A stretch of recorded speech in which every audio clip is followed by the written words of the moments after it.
the Clyde Winters. And on their name, put some respect. Yeah.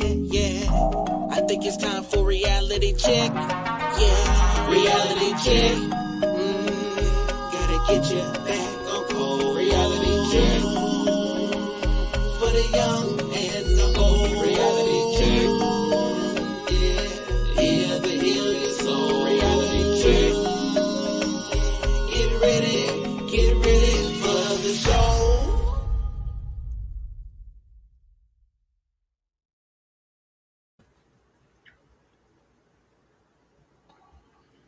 Hello. How you doing there, Eve? What's going on, family? What's going on, Dr. Winters? Happy Wednesday. Happy Wednesday. It's another Wednesday with yours truly, Eve. You know the holy black woman. We're gonna make you the holy. Yes.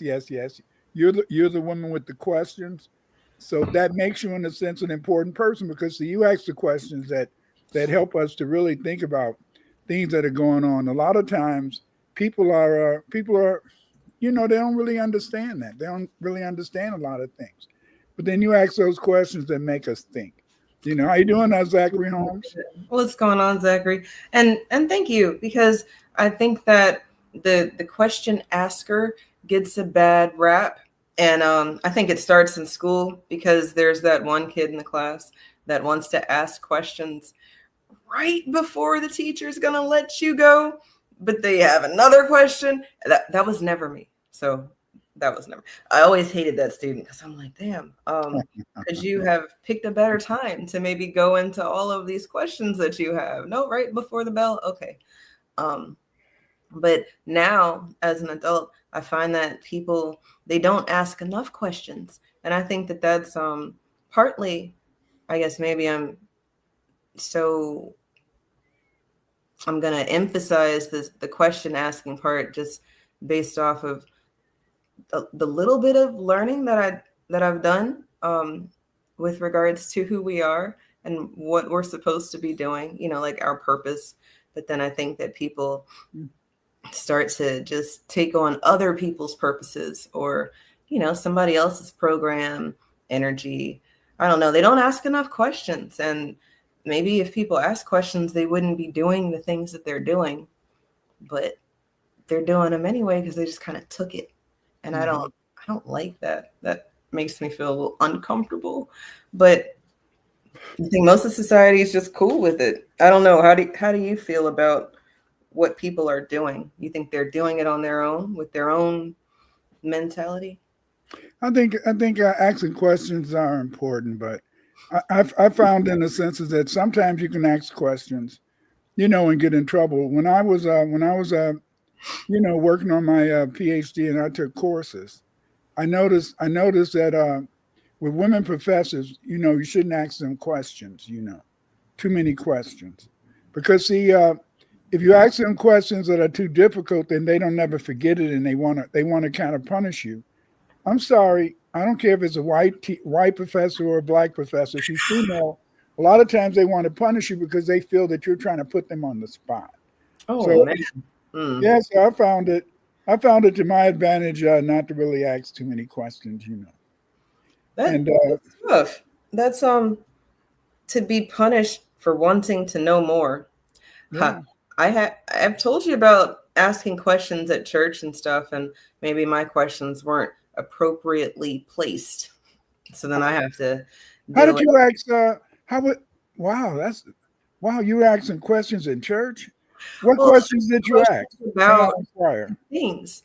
When we learn about the flood, were there 2 mosquitoes and 2 cockroaches? And then how did they know?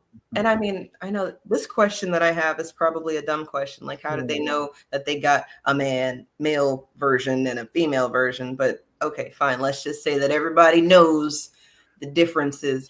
But there's a page that keeps popping up on my Facebook. It's a little spider.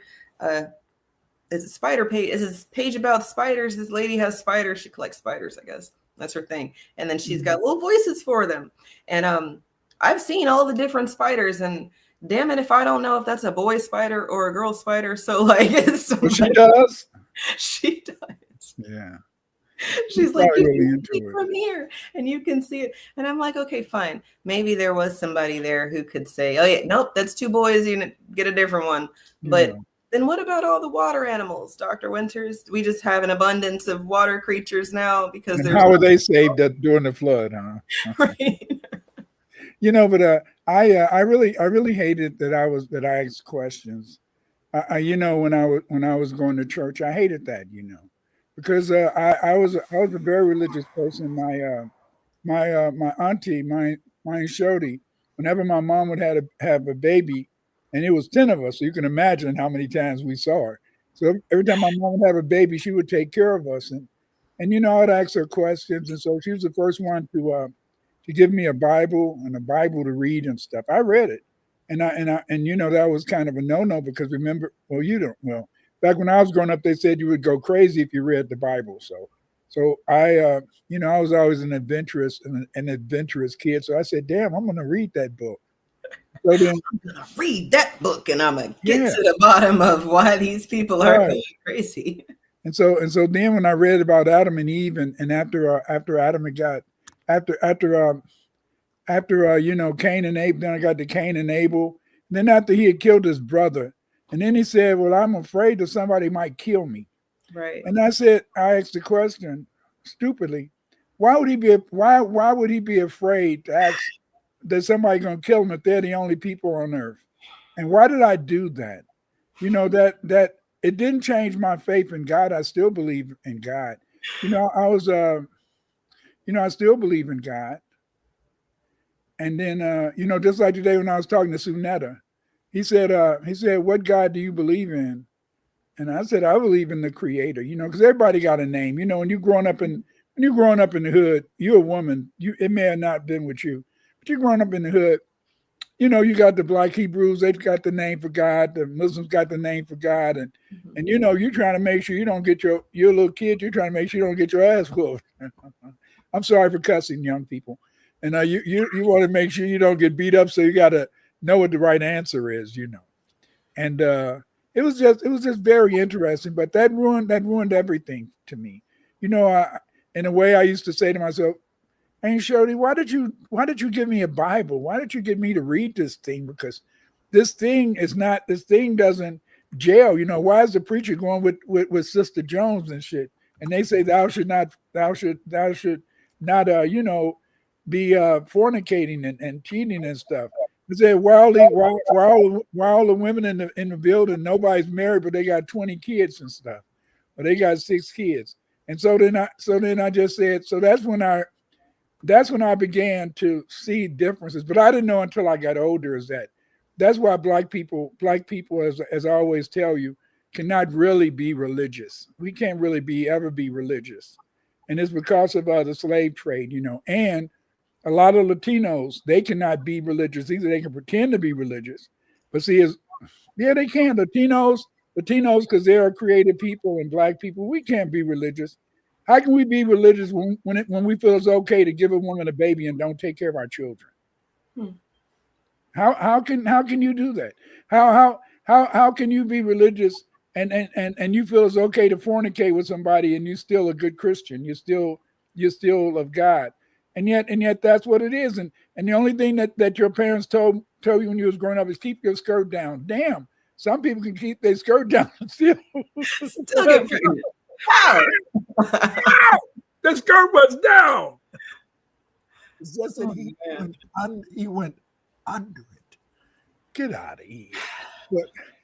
But again, the sense is that's what that's what I felt. Growing up, since I wasn't a bougie. I didn't come from a bougie family. I did come from a pseudo light skinned family. So since I came from a pseudo light skinned family because my mother and everybody on my father's side was super duper light. And so then, but my mother, she kind of put a little tea in the mix. And so then, so it was, when I was younger, my cousins went away to college and came back with super light skinned girls that they would marry or whatever, And I came back with my wife, and she was, a little. I made sure she was a little lighter than me, just a touch, just a touch. What was a touch? Just a touch. But I don't know. But I'm so happy. But then in a sense, but by me not by me not coming from a bougie family, I believed in certain things. Scholarship was one of those things. I believed in a sense because I wasn't around people when I went to university. I'd be going to certain places, and I'd hear the professors talking about how they would try to make tests fail people, and I'd be in a booth or something here talking about that. I saw people in a sense really seeking knowledge. I saw white people working together to produce knowledge. So I thought that's what it was all about. I thought scholarship was about production. You know what I'm saying? Right, And right. and then in a sense, when I got from around them and I started talking to the brothers and sisters, that wasn't what they felt. They felt that hey, I'm failing geography, I'm failing trigonometry. I'm gonna go take psychology. Everybody was in psychology. But I was still in social sciences because I was just that type of person. Being an athlete, I don't know about you, Eve, but being an athlete, I felt I could kick anybody's ass. I'm just like that. And the bigger, because I was I'm big now. I'm over 200 and some pounds, maybe almost 300. I don't know. But Mhm. back when I was young, I was 180 and always going up against tackles who was 300, 225. So I'd beat the hell out of them. Back then, you could hit them in the head and, go boom, boom, bam. And then, you had that three-step movement. I was looking at and so it was just fun. And then when I got into I started talking to people and damn, I was the only one who believed in scholarship. Damn, wait a minute. I like the fact you believe in scholarship, Eve. You believe in studies and doing research and things like that. I love that about you. But I was so deflated that I was the only person that really believed in this. I was the only person that really wanted to be the best. You know, and these other people, they were satisfied. I mean, even today, most of your black studies departments, they don't ever have any black historians. They're headed by people who got degrees in literature. I know I'm always talking about this. That's a good point. I when in college, as an art major, they make the distinction between having a BFA or a BA because a Bachelor of Arts means that you do this much art. A Bachelor of Fine Arts means that you do a lot more art. And I find that it's the same across discipline. If you have like a Bachelor of Art in a science field, that's different than having a Bachelor of Science in a science field. And I think that these levels, they matter so much because the people who are serious about it are going to go into it, I think, a different way. And I don't mean that people who just, there's a lot of us who have degrees and aren't working in our field. So maybe I am talking about us and I just don't know about it yet. I was just referring to the fact that doing that first step and then getting your job and then doing the things that they say that you're supposed to do once you have your degree, that's great. But then people want to know more. They want to go further into that field of study because something sparked inside of them. Mm-hmm. Me as an educator, while I have an art degree as my undergrad, it sparked something in me to want to give it to little midgets who don't quite understand it, and I get frustrated by trying to explain things, but it did spark something for me. So I kind of get why I went back to school to further my education. Some people they're good, they did it, done. They got their job, done. They're just looking for their white picket fence and their little poodle dog, and they can retire in the sunset type thing. Yeah, and that's what I found, and so I really believed in that stuff. and I got my master's degree and stuff. I just said, damn, I mean, hey, you're supposed to be doing research. So I made a mistake. I made a mistake that I started publishing articles. So I would send articles off when I was in my 20s. And,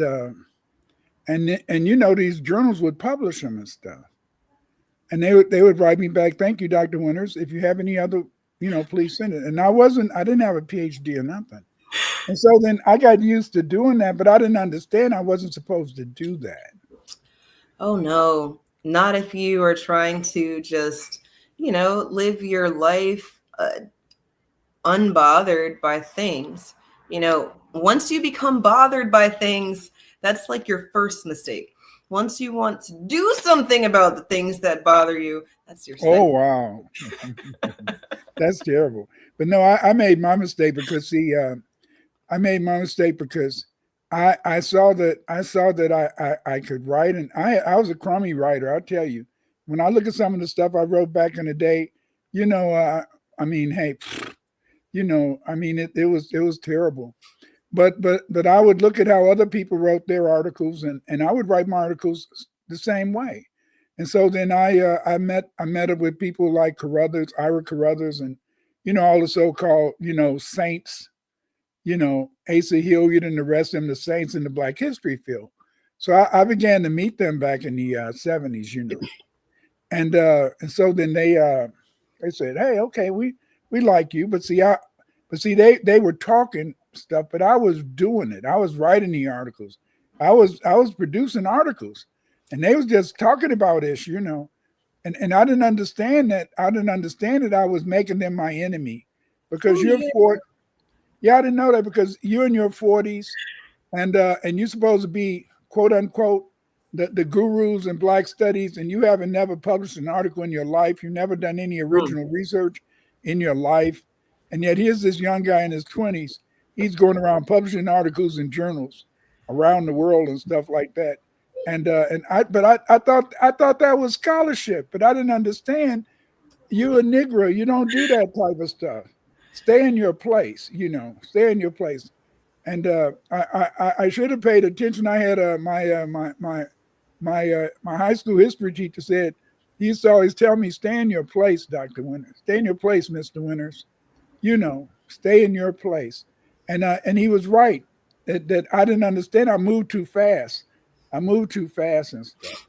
I really believed in that. I really believed in it because I didn't know no better. I'm from the ghetto. When we lived in ghetto. That's very interesting or telling because that's when you start to find that you've got people who disagree with how you've done things. Like you said, you've got these gurus they haven't done anything, and then here you are with no title doing these things. And that just makes me think about this argument that we had in art school about and I didn't go to an art school. I went to a school that had an art department, but the argument is that you're not an artist unless you've been taught. But there's a caveat. You can be an artist if other people agree that you are the shit. So then from there, you don't actually have to be academically taught. You don't have to have the scholarship. You can just have the know-how, the expertise, the ability to do whatever it is, or know people who will prop you up like that. And then boom, artist. And I think that happens again. I think that my little experience, as confined and specific as it is, I think that kind of extends across all of these different disciplines because people are out here doing. You can make a movie on your phone. You don't have to go to art school to make a movie. But now, right. And then I would even argue that a person using the technology that they were using back in the day, if they were able to jerry rig it or figure it out outside of how they're telling you have to do it, that would make you an artist. But then if the people around you don't qualify it, then, well, no, you're not an artist. You could die and then somebody come across your work 50 years later and say, oh, this was great. Oh, look at all these sketches that never made it to a museum. This is wonderful. And then now you've been qualified, but post humorously. You're dead. Well, I was gonna make sure that nobody's gonna get the credit for any of my research. I always published it, and so then because I was publishing the research, and just like a lot of ancient languages I deciphered, and I know as soon as I'm dead, it'll be white people and mainly white people to come out and say, if there was a Dr. Clyde Winters and he did this or that, then they'll mention me, but then they'll gain the credit for being the person who deciphered this language or deciphered that language or this or that or whatever. I accept that, but see, the point is this: is that I just loved it. I really being from the ghetto, I really believed in the American dream, and I really believed in the things I had read in books because it was the books that gave me an understanding of the world. You see, and then people say, "What are you talking about?" But see, when you're growing up in the ghetto, you're around all these people, and your mom and dad, you love them, and they love you madly. Your grandma, cousins, everybody love you, but they weren't in the business. They weren't in the academy. They weren't. They didn't do it. I know. I was listening to this. Sometime I listened to geopolitics, and so it was this. It's this guy.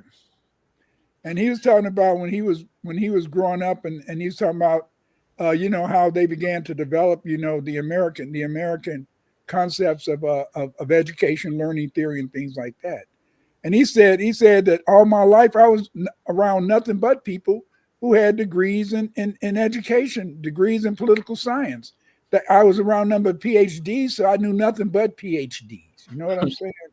And so then he fit right into that world, And so I was going into a world of scholarship, but I didn't understand that black men and black women a little bit, but black men did not do scholarship. But that's well, see, I love that we talk about what words mean, just so that we're all on the same page about what we're talking about, because I think that a lot of people probably think scholarship and then they think money for college, right?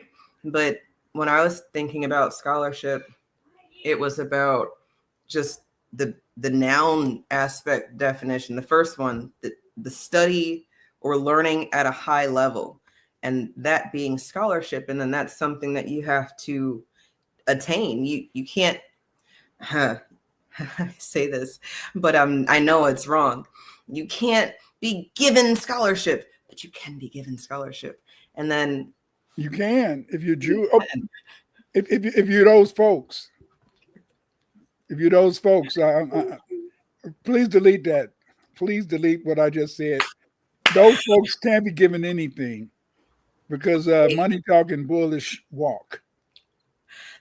Look, and for what it's worth, when it comes down to it, I don't know if I said it when we were live or when I said it, but I know I said it recently about what do you call a doctor who graduated at the bottom of his class? Oh, yeah. Well, you call them a doctor because they graduated. And it's like, well, if y'all start thinking about the fact that there are doctors out here with D's and C's, you want a C doctor, don't you? Like you were average, your doctor is average. It's just, we all gonna be the average bears over here. Like, no. Eve, why did you have to do that, Eve? Why did you have to do that? You never want to think about that there are people who are in professions who they narrowly made it through. But that's the person. That's the person who's operating on you. That's crazy. It's. I mean, and I heard that joke. I used to work for a dentist. I've got a lot of very random expertise. And anyway, at this dentist office, it was like a joke because, well, some of the dentists that I worked with were not the best of the best. They weren't bad people. They weren't horrible at their job. And really, I think that there is a thing as people not being good test takers because anxiety and nerves and just what you talk about with regards to how people test. There's people out here trying to fail you. Like, they don't really want you to get the answer. They're trying to trick you. They got words that look like the answer, but it's not the answer. That all of that included, it's still joked because at the end of the day, people are not asking for the doctor's report card. So when I'm interviewing doctors for this practice, I'm not asking for their report card, but some of them are leading on their resume that they were the valedictorian. That's like, oh, you must have just graduated. Like that's only something you put on your resume. But everybody's a valedictorian. Right. You start adding things. You were the president of such and such club at the.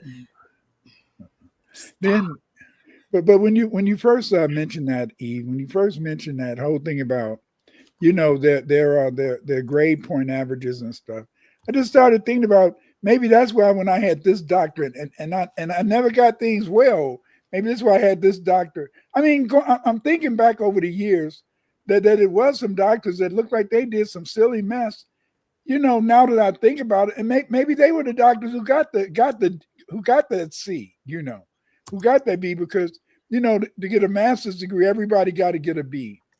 But that doesn't mean in a sense that it's a real B, but everybody got a B, As I've told you before, like when I was my wife told me, Clyde, people paying their money, so they should be learning, so you should be helping them to learn.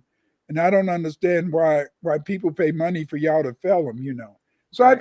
I tried to make sure that I made my lessons learnable. I made my lessons, so hopefully the people who took my courses would get something out of it. It wasn't to cheat it. It wasn't to be cheating, but I just wanted to make sure that what I was teaching them, they learned effectively, and efficiently, But at the same time, in a sense, is that that's one of those things. And so when I graduated from university, I really felt that if you're an academic, you should be showing scholarship. And I met all these so-called black professors, and they wasn't doing shit. I'm sorry. And these people, I remember when I was at Iowa State, I was director of Black Cultures in Iowa State. This brother coming up there, he was coming up there for an interview for something. He said, "Where's the bitches?" I said, "What are you talking about?" He said, where's the girls? Did you get some girls together so I could have sex with them? I said, "What are you talking about?" Say, "Oh, you square." And this is but these were the people who supposed to have been the heads of Black Studies departments, the heads of all these things. And like I imagine these DEI. So a brother the other day, he was about my size, smiled. I said, he's one of them DEI people, probably like those brothers I used to know back in the day. So they said, "What the hell is this? What the hell is this?" And so what I did, by me really believing in that stuff, I made enemies. I made enemies of people. I made enemies of Ira Carruthers, and they became the Kemetic Institute. And then all those people you read about from the 80s and 90s was supposed to have been the elite of the elite. Right. I knew them, but they were mad at me because my young ass was trying to. I was thinking that you're supposed to do scholarship, and I didn't know I was just supposed to, kiss a little butt, be like kiss some butt, and then just and then everything would be copacetic, and I mean, hey. Anyway, I get tales, but I'm not telling no tales, and I'm not telling. No, but anyway, it was the tales. I got tales I could tell. I know about them brothers. I know about the so-called Muslim brothers too. I knew what they used to do, but the whole point is that. But it's just that it destroyed my whole understanding of research, And like right now, if you really looked at my my resume not my resume, but if you were to look at my my old Vita stuff, I don't do a Vita now because nobody cares. But if you look at my old Vita, you see about what 300 or 400 articles and presentations that I had done, you know. And so then, but the thing is this, but these other people, they're going around, just like you. When you ask me that question and you're talking about scholarship, just go ahead and do a Google search. None of these brothers gonna show up with any type of background. They're not gonna show up with any type of any type of citations that they've done. It's crazy. But I mean that's just it, and they're considered scholars. Look, and that is mainly why I wanted to have this conversation tonight, because we come across different channels we're familiar with, like the Sonetter's channel, like you were referring to earlier, channels that we're unfamiliar with. But at the end of the day, it seems like there is a divide between who's allowed to give you information and who's not allowed to give you information. But then there's like cracks in the foundation of that caveat, because people like you and me exist, people with degrees who believe that scholarship is necessary in order for other things to make sense. If you don't want those other things to make sense, then maybe you don't need scholarship. Maybe you need assembly line type work, or you need people to only get this much because they don't need anything more than that. But I don't know, that seems very controlling. But one thing that bothers me. Who's allowed to give it to you? But it's just like when you asked me that question, and you asked me that when you brought that up about a week or so ago. That whole thing is just where is the scholarship? Where just go ahead and do a Google search. Ask Chat GPT. List some of the scholarship of the contemporary Afro-American scholars. It's gonna come up what? Did I ask the question the wrong way? No, just like I remember when I was talking to Yoshi the other day, and the only way he could get Chat GPT to talk about me was to call me the researcher. Right. That was insane. The Chat GPT, the AI knows exactly who you are. Yes. And it didn't, we're talking about Clyde Winters, but do you know what Clyde Winters has done? No, will you tell me? And then they say, well, Clyde Winters did this. Well, what if we call Clyde Winters the researcher? Yes, the researcher. What has the researcher done? Oh, they had the AI had all type of stuff to talk about me then as the researcher, but as Clyde Winters, no. But see, that's that is the beauty. It is so much beauty. Is that I thank God so much. I thank God for three things. I thank God, number one, that I thank God that He allowed me to have faith in Him, her, whoever God is. Number two, He brought me a wonderful wife and friend. And three, He allowed me to do a lot of the things that I want to do research wise, and He brought me some good kids who I can talk to. Like the other day, they all came over. They all brought pizza and all that type of shit. They took most of the pizza away after they got through. Not really. I'm just lying. I told them to take the food and stuff. I could have told them to leave it, but again, the sense. So I've been really blessed, and see, because you're blessed when you can have faith in Almighty God, because that way you can be lonely, but you're not alone. Do you know what I mean? Just like you, you got your partner, and you can be madly in love with your partner, but sometimes you can still feel, lonely, and it's nothing to do with him or your kids or whatever, but sometimes you can feel lonely. But then when you realize you're not alone, then you can keep on going. But I think those people who feel lonely and they know they're alone too, then I think they just say, yeah. I mean, they might, because it's we're a social people. It's when people want to try to deviate away from that, well, I can go at it on my own. You can, all right, but you might not go as far as you would go as you know, if you were sharing the load with somebody else or whatever. Yeah. The scholarship or the acquisition for knowledge, you've got people out here who are super seniors, and I kind of get it. It allows you the freedom to never do anything, but say that you've done a lot. You can have 50 different degrees, super senior. Is at some point you should have picked the lane and then said, this is how you're going to do what you're going to do. Or you would have found something that said, okay, yeah, maybe I want to dive into this a little deeper. You know, you want to do more research. You want to find something new, or you know, get to the bottom of the questions that you've been having. But no, some people make it their life's mission to just get degrees. And I think about this saying that I think needs to be retired. So I apologize if this offends any of y'all, but I feel like this is not only my story, so you can correct me if I'm wrong.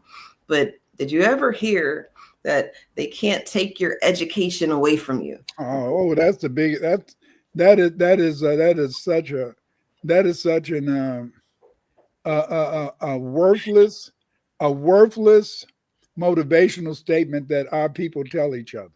I'd love to retire it. If you disagree with me, you know, the chat's No, there don't for you. retire it. No, we got to retire it, because let me tell you how your education doesn't mean it. We've been talking about it in our class, right? In your research class, about how once we become competitive, that's when things start costing things. College didn't cost, but now it costs. It costs so much. And well, fine, we get competitive there. And they say, oh, you niggers want to have degrees? Well, now you have to have a master's degree.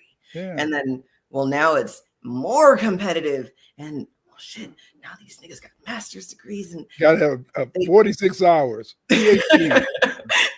You got to go be a doctor. And then you've got all these liberal art doctors, these researchers, lots of air quote researchers, because they're not writing anything to be reviewed. They're just looking at what's already out there and saying, yeah, that's good. And well, let's look at things that we've already looked at over and over and over again, because that's easier than finding something new or diving into a topic that people don't find appeasing or palatable. Doesn't mean the research doesn't need to be done.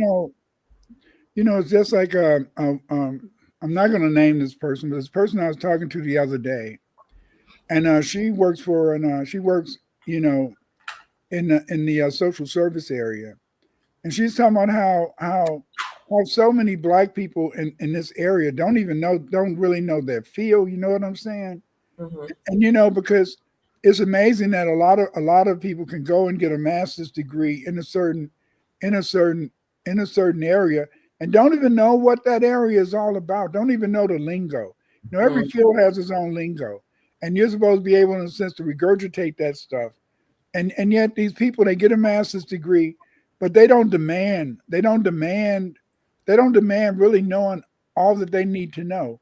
A lot of people, they shuck and jive with these professors, you know, get in their face, smile, and a lot of times they get professors to maybe give them that B in that course, knowing that they didn't really deserve that B, but they just want to, you know, get in that professor's face and smile or whatever, flirt, smile, or maybe even have sex with them. But then, in a sense, to get that B out of the course, but they don't really know what they're doing.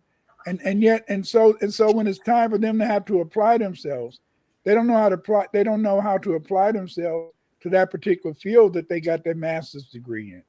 And that's kind of sad, because see, to me, I just always feel that you have to try to be the best, you have to be competitive. And I feel that when you want to be the best, that means that you have to, in a sense, apply yourself to be the best. And the only way that you can apply yourself to be the best is to study hard and to really believe in it. And so when I saw this thing about scholarship, you know, I kept on looking at what these people was doing. So I was with Asa Hilliard and all those other brothers back in the day, and you know, let's just be honest, some of those brothers stole from you. a lot of them stole from me, but the thing is, this is that it didn't really, it didn't. I didn't mind them stealing from me, but they could have mentioned where they got the material from, but they never mentioned where they got the material from, and then they usually failed.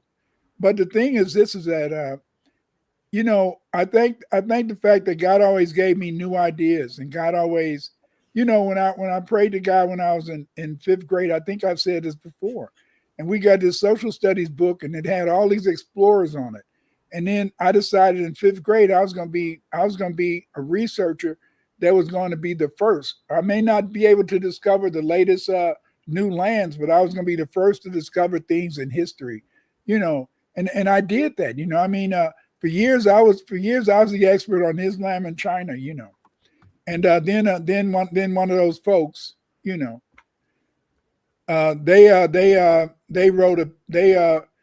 copied off of some of my papers and stuff, and then they wrote a paper, then they became the expert, And so then, because those folks, in a sense, I know when I was working out in Evanston, and I was and the head of the I was in a family, what was it? It was in the the people that do the research on abortions and all that type of stuff, birth control. Mm-hmm. So I used to work for them in Evanston, And so then I really took my job serious because they gave me back in the day, like I said, I was dumb. You would probably say I wasn't dumb, but I was dumb because I thought when people hired you and they gave you the sheet of paper and the paper said, this is your job description, what you're supposed to do. I really believed in that stuff. And so then,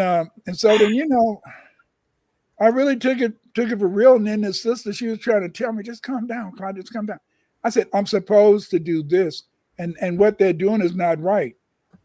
Clyde, just be quiet. Just be quiet. I said, but this is what my job description says. I'm the case manager. But they're not handling the case correct. So do you think, that you were a SPED teacher at some point? Yeah, that was education teacher. Yeah, that was back when doing my last maybe 5 to 10 years teaching. So that's like my introduction to teaching is through special education, and I found I think that's why I chose the topic I chose for my research, because I find that there's all these programs for special students, the most special student gets ignored, and they're in these programs because if they're a gifted Black, they're not really paid attention to if they don't fit the visual criteria. You got to be a light bright or my complexion maybe, but your hair got to look right. But if you dark, then you got to be from the continent. You cannot be a dark-skinned Black American and get special attention from your teachers if you are doing the things that you're supposed to do academically, not without a lot of extras going on. But you can be Sally from the trailer park and, pass a test and, oh, look at how phenomenal Sally's doing. And it's like, okay, maybe she is doing phenomenally. Okay, whatever. But I would find that I'd have students on my caseload who have the same disability, but the Black child is not exhibiting the same way. The disability is not coming out the same way. And I know that people show things differently, but I was finding that a lot of these children were just being labeled as whatever so that they could get put in a box and forgotten about. Maybe. Go ahead. Maybe that's true, but I when I had to do special ed, I saw myself as a clinician. As a what? Clinician. Right. Because I know I believe in cognitive theory. My theory about learning is cognitive, and that you can change in a sense the person's mind, and I know that's why I know that that's why we develop various teaching strategies so that everybody can learn. Anybody can learn. See, Mhm. and so then my kids, when I was teaching special ed, my kids were making progress. Some of my kids, amazingly, some of my kids would after a while, by the time they got to high school, they would get into the Into higher the gifted academics and classes. stuff. Yeah, Mhm. because the fact is, this is I taught them because see, special ed, you're supposed to teach the kids learning strategies. See, Absolutely. anybody can learn, Absolutely. but Yes. then you have special ed teachers, and I loved a lot of special ed my special ed colleagues, but some of them did not do their job. Some of them didn't even try. One brother, I think, like I was talking the other day or earlier today, is one brother. He had all these new pictures of some of the girl students and stuff like that in his desk. And somebody told on him once, but he had family down at the board of ed, so they kind of covered it up. And so then and so then and so you just look at this stuff, and then you know you just say, damn, what are you going to do? I mean, just like you, Eve, it's some teachers, you need to report, so and so, Miss Jones, she's a rotten teacher, she's not doing ish, and I know she's not doing ish, and she should be fired. But then you say, that's my colleague, and so you just turn the other cheek.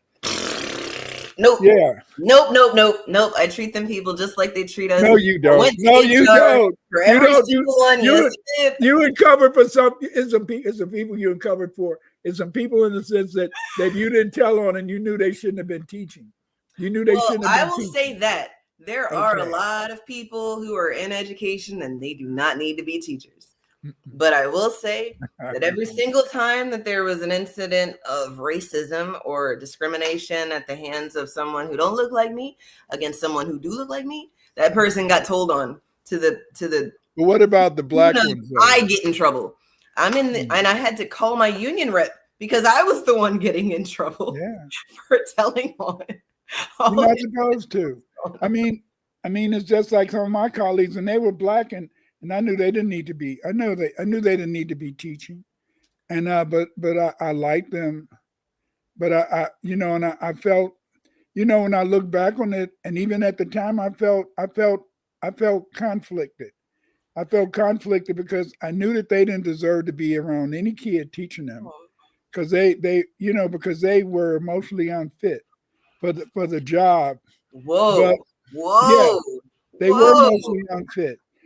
I mean, I, I wasn't I That's wasn't a psychologist for nothing, but that's a heavy hit right there. oh yeah, I knew a You lot of don't them. know how many female teachers cry at school in front of your students, in front of your children. You've got a teacher right now who's cried in class.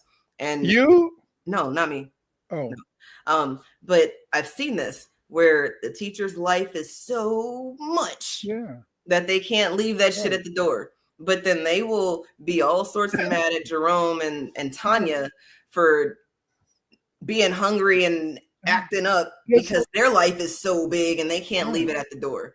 I Or these white women teachers, they're in their 20s, attractive looking women too, looking women, and they're going with 14-year-olds and stuff, and yeah. just like the one the other day that was in trouble, Mhm. and it's just one of those things. At least I never met a sister that was going with some of the kids. I don't know about when I was teaching high school, you know. I don't know what they were doing there, but because I had to stop teaching high school, and the reason I stopped teaching high school was I was a very empathetic person, and these girls would sometimes I'd have girl students, Yeah. and because I was empathetic, they wanted to talk to me about stuff, and they used to bring to me these situational problems. My mother's boyfriend is raping me, and what do I do about this rape, and what do I do about this? And I just said, damn, I can't take this. I can't, because these are situational problems that I couldn't solve. And I said, and then when I got my first chance to teach upper grade, I said, wow, these kids, they don't bring you their problems. Whoa! Oh, this is where I belong. This is where I belong. I don't have to hear that mess anymore. I don't have to hear it. It's not mess. It's not mess. But you know, high school girls have so much. Some high school girls have so much trauma in their lives that I was happy in the sense that I didn't have to, in a sense, hear a lot of that trauma. It's terrible, you know. No, that's real. And I wish I could say the same thing. I find that the younger students, and I can't even say that I'm new to them now. I've been teaching this younger age group for a little while now, but they overshare now. And maybe it's because of the internet. You know, they see us doing this. And it's like, oh, well, you're talking to the internet about life. I'm talking to the internet about, not the internet, but me, their teacher. I found out about people in jail because they're doing things that they're not supposed to do. I'm finding out about people who probably should be in jail because of the things that they're doing. All the kids. And I'm like, whoa, okay. All the kids want to show. All the kids want to take you to the to the Illinois Department of Justice site so they can show you their fathers and mothers. The mugshot. Here's my mom. Damn. Oh, man. Here's my mom. Here's my dad. Okay, Johnny. Crazy. I have this video up. I saw this earlier today. It made me think about something we were talking about in the beginning of our conversation. So I'm not gonna play too much of it, but this one part right here is the CPS head said, "Yeah, I'll give you my word, right? Well, we got you."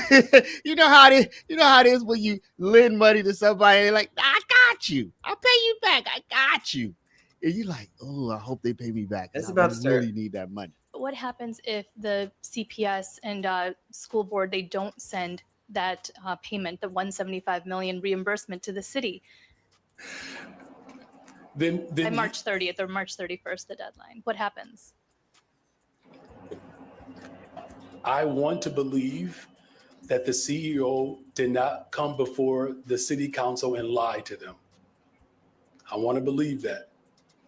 But logistically, I hate to press this, but logistically, You don't have to what hate. happened? I'm just saying that he gave the city council his word. Sure, I know, Mayor, but So what you will want happen me if to? you don't So get you it? want me to answer that if the CEO lied to the city council, what's the contingency plan around someone being dishonest?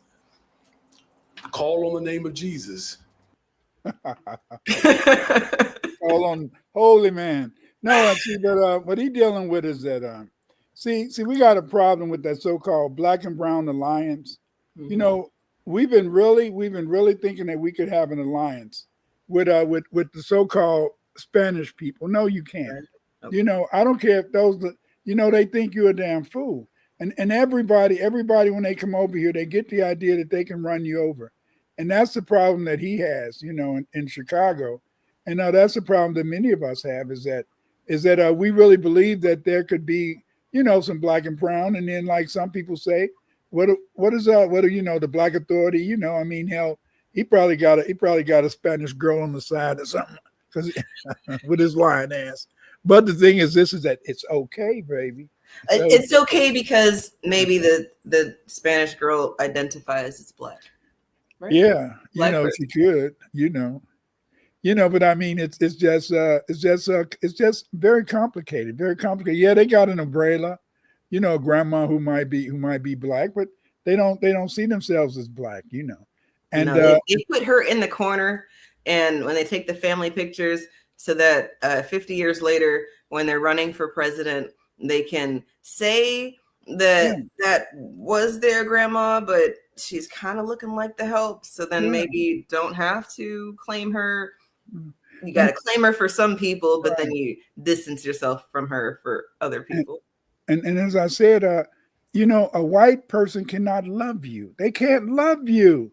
No matter how they could want to try, they cannot love you because they've been taught that you're a piece of ish. They've been taught that you're beneath them. And so to me, when these Black people, when they can maybe negotiate some sort of monetary relationship, and it's fine as long as you got a good job. But once you lose that good job as a man, that's it. Most of the sisters that are with these white guys, they're usually taking care of them. What's her name? The tennis player. Mm-hmm. She's taking care of her man. they showed the lady who was on the Bachelorette. She was taking care of her man. Now she's trying to get a divorce, and he haven't worked in years, and he's trying to get spousal support and stuff. And then we know with Kanye West, his wife is going around nude and stuff. He said he wasn't gonna get a white girl, and that's what the hell he went and got. Then he had all those children with what's her name, and so it's just crazy. But as I told you, you can't love them. How can somebody love you that they've been taught that you're a piece of ish? How can somebody love you like that? See, just like you can talk to your partner about things that you couldn't talk to your baby. Okay, let's say that I'm white. I'm black and I'm married to white. Baby, I went into the store today and they followed me around the store. And that really broke my heart. Oh, it did. What did you do, Clyde? Yeah. Did you look like you? Yeah. It's none of her saying, oh, baby, if they did that to you, they're going to say, what did you do? They don't, Did you wear the hoodie you're not supposed to be wearing at nighttime, Clyde? Just like they had this brother. This brother, he's a top draft candidate for the NFL. And they was telling his girlfriend, you used to be racist. Yes, I used to be racist. No, I'm not. Thank you. And I'm going to marry him. Yeah, you're going to marry him and get that damn money. And then as soon as his butt can't do it, either after you marry him, you're going to become become gay or rob him of the money and stuff, And so it's I don't know, it's sad. I don't like to say these things, Eve. I don't like to say that a white person cannot love you, but how can they love you? Why don't you want to say that? Is it just that you don't want to upset people? Because we've had that show. No, I don't want to say that. Comforting. I don't want to upset them, but the thing is, this is that because they believe it. They believe they can do something. It was just like when what's her name, when the tennis player, taught her husband how to use a face rag to wash up with. I mean, damn, all my life. All my life, all my life, I saw, my wife, when she washed up, she had two towels, one towel for part of her body and a different towel for down there or whatever. And she never would use the same towel for the front that she used for the back. That was just what I thought that was normal. It is normal. It's about your home training. I think it's what you say that they can't because they've been taught that we're a piece of ish. Now we're going to have dissenters because, maybe they are a child of those flower power, love all, we're not going to fight in the war. We just want to smoke a little weed and, have sex with people and mind our business. We want to make our honey. We're beekeepers and alpaca farmers now. We're not racist. And I've seen these little videos of these homesteading white people and it's so cute. They've got their little junior and he's running barefoot in the woods, but they've got like a garden and he's picking the tomatoes and he's eating the tomatoes. And all the while they also are teaching him the truth.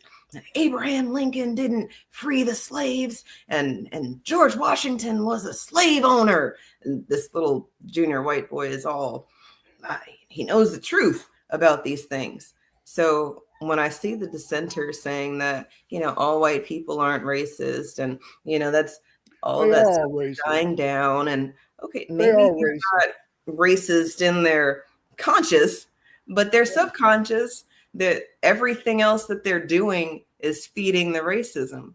So for me I think I might know one white person who might not be racist. And I only say what makes you feel that one white person might not be racist? Because she donated on my first billboard. Oh, okay. Okay, good. Billboard was she can't be racist. She can't be racist because she liked Eve, but do she like Clyde? But look, the billboard said no tangibles, no vote. Not kidding. and it was like, cut the check for foundational Black Americans. And she doesn't understand reparations, but she does know that she's got a bunch of different friends of all different colors, and she just wants everybody to get along.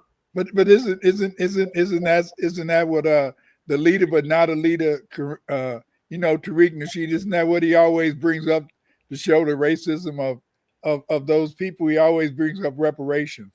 They always love everything about Black people except when you start to say reparations.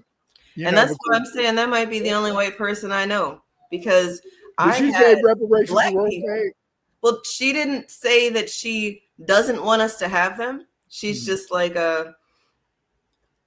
more of if she feels like how she feels, then of course there's other white people out here who feel like me, and if the majority of us aren't trying to mess you up, then we just need to take over the system and replace these old people. And she was very, she's liberal thinking, but it's levels, because again, I think as a white person, you don't have to tune in to any of the hardships that we have as much as you can see it on the news and then turn it off. You're not going to be followed in the store. You're not going to be tailed on the way home. I mean, you might be tailed. Some cops do that. I mean, I've seen the videos. They like fucking with people, and it doesn't matter. But if you're Black and the cop is just fucking around, and then he's on his YouTube talking about, yeah, I like to fuck with people sometimes. And it's like, well, damn, that certain people get very anxious under duress like that, but you want to go just mess with them because turn on the lights behind them, whoop whoop behind them when they are at the light, and then the person does something wrong because they were nervous. They took the foot off the gas. They didn't stop at the stop sign. Now you have a reason to pull them over. What? That's crazy. I don't know. It is crazy, but I just wonder, and I try now to think positive, because I really believe that sometime when you think certain thoughts, that can make those people come to you. Like, if you're driving your car and then you'll drive, and then a lot of like my daughter, she's a police officer, and so she says, whenever you pass police, never look at them, never look at their cars. Don't never look at. I just knew that in my head. Yeah, don't look at them in the car, because they're gonna fill you up to something. Ding. Can I see your driver's license? Man. Oh, let me give you guys a tip. And if you get pulled over after this, then it's just a bad tip. I'm sorry, but I have a theory. If you're speeding, don't slam on brakes when you see the cop, because that means that you were not aware of your surroundings. You got a point there. You just got to keep going. Like, maybe you don't just keep hitting the gas. You just let off the gas, but do not slam on brakes. That's a good point. The other day brakes are coming. The other day I was moving a little too fast when I passed this police car, but that's what I said. Don't put on the brakes though. And then they didn't follow me. But but a lot of times if you put on the brakes and you halfway in the street and stuff like that, it's very interesting. But again, like I said, is that to get back to what's originally talking about, the scholarship must be it must be earned in this stuff. It must be realized. It must be given, and that's the thing that makes it very difficult, is that when you become, it's bad enough being Black and you're an outcast among white people, but it's even worse when you really believe, just like if you really believe that scholarship must be earned, then you're going to be in trouble with the rest of the Black community, because most of the people you run into that have master's degrees, PhDs, most of them was shucking it. Many of them got that PhD shucking and jiving with their professors and stuff, and then people might say, Dr. Winters, you got those shucking and jiving? I said, no. I was the only one. I remember when one of my professors gave me an A, and he and and Linda Martin, she used to work with me at Bennett. And so I told her, I said that when I got an A and he announced to the class, he said that Clyde Winters is the only person who got an A on the test.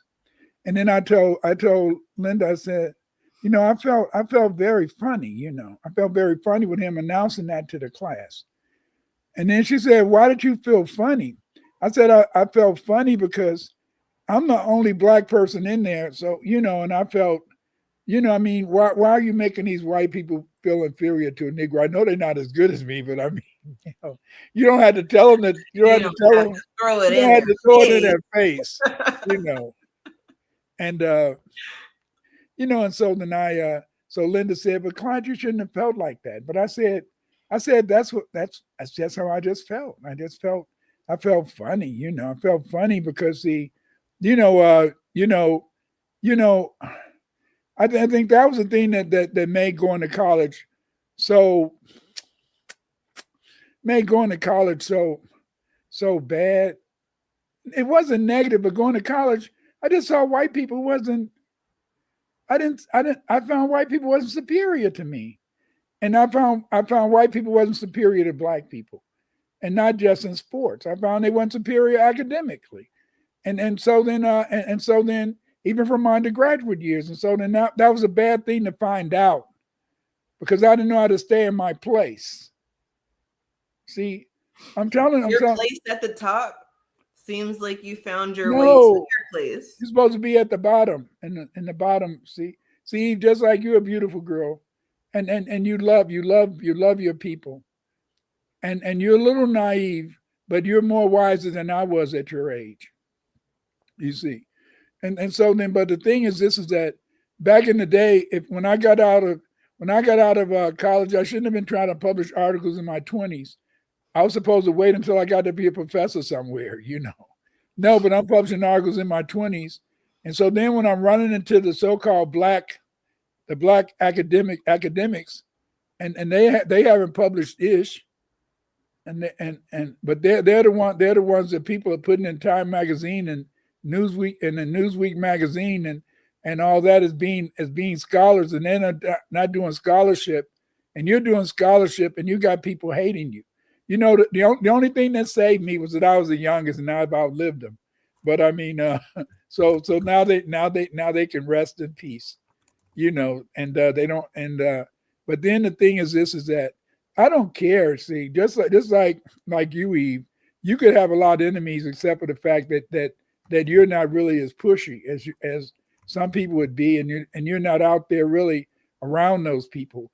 You're not going to conferences and.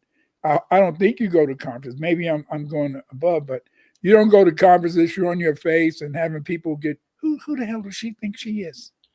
Why is she presenting that paper here?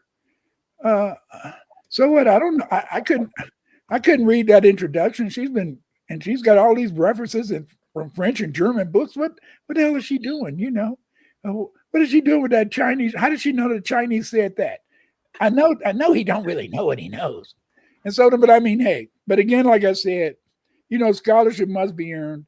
But again, in a sense, is that is when you want to be the top dog, and that's the whole problem you have when you're an athlete, I believe, or an athlete like me.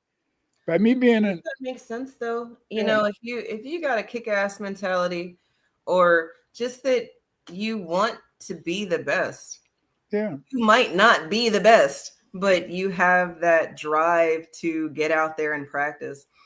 We talk about this practice aspect with our minis all the time because all 5 of them are really good at something. And maybe it is the same thing for a couple of them or whatever, but they all have their one thing that they're really good at. They could be great. They could be excellent if they practiced. And they don't like to practice. And I see that, with our youth, if you get it easily, then you think that's it. That's all you had to do. But then life comes around and smacks you a couple times. And it's like, you thought you got it, but you need a little bit more. You thought you knew, but you need a little bit more. And maybe we should get ready for that, when we're younger. See, you're looking at it from the outside, and you're saying that they're gifted in certain things, but if it's what they really like, they're gonna do it without Right. without you being a part of it. Just like I was in a 5th grade classroom, and I got that history book, and I decided I was going to be the greatest researcher in history. I made that decision when I was 10 years old. See, people do not, as I became older, I started seeing that white people start working towards their goals at young ages. But with many of us, we don't have that opportunity because a lot of times we're too busy being confronted with trying to survive. Absolutely. Trying not to get killed, trying not to get shot, or we got to show off, or if you're a brother, you got to try to see how many women you can give babies and impregnate and stuff, or at least have sex with, and so then you don't know. And then if you're a sister, you gotta play it cool, but then at the same time, you got to be a little bit frivolous and take a chance on guys, and you be waiting, and then every guy you take a chance on end up being the one that ain't no good. Right. Oh, what the hell! I feel sorry for you, sisters. But I mean, hey, It's tough. Keep your skirts is. down, ladies. It is messed up because people are liars, and I don't like liars. I don't like liars. Mm. And see, most people are liars, and I do not like a man who lies. I do not like a woman who lies. I don't want you to be around me if you're a liar. If I know you're a liar, don't come around me. Don't be around me. And that's just the way it is. But again, hey. That's powerful. Especially since most of society, and it doesn't matter where you are in the world, you've been lied to, and you don't have to look like me to have been lied to. You just have to be a person who's cool with whatever you've been taught, and then, well, now you know your place. Yeah. Again, you don't have to look like us to be a person who is fueling the system of lies. Yeah. And well, everybody's all mad at Trump for wanting to dismantle the Department of Education, and I'm kind of all for it. I have a thing down there. You see it? And I think it's very fitting because I got a scholarship. Actually, I got a few scholarships to go to college. But I had to work for them. And well, okay. Charles in the chat, you said my white friend is in La La Land. Don't be mad. This is another white person. He might be in La La Land too, but I'll let you decide. Makes sense. 76.1% white, 3.8% black. Well, let's keep going. Wow. In 2011, 3.78% of all chief diversity officers in the United States were black. 10 years later, in 2021, the time of this study, 3.78% were black. So after 10 years, it increased it by 0.07%.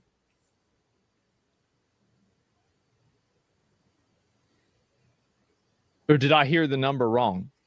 Wait. It's less. What did he say? Let me go back. Officers in the United States, 8%, 2011, 3.78%. 3.78%. Of all chief diversity officers in the United States were black. 10 years later, in 2021, the time of this study, 3.78% were black. It didn't change. No, it didn't change. Look at his face. Then what about the moment Oh, when you stupid actually YouTube realize husband, that man. you're not here by accident? Come on. And it's but that's just the way it is. I mean, it's just the way it is. Because see, you had to be competitive, and the thing is, this is that, I live in La La Land, and don't live in La La Land, Eve, because I live in La La Land.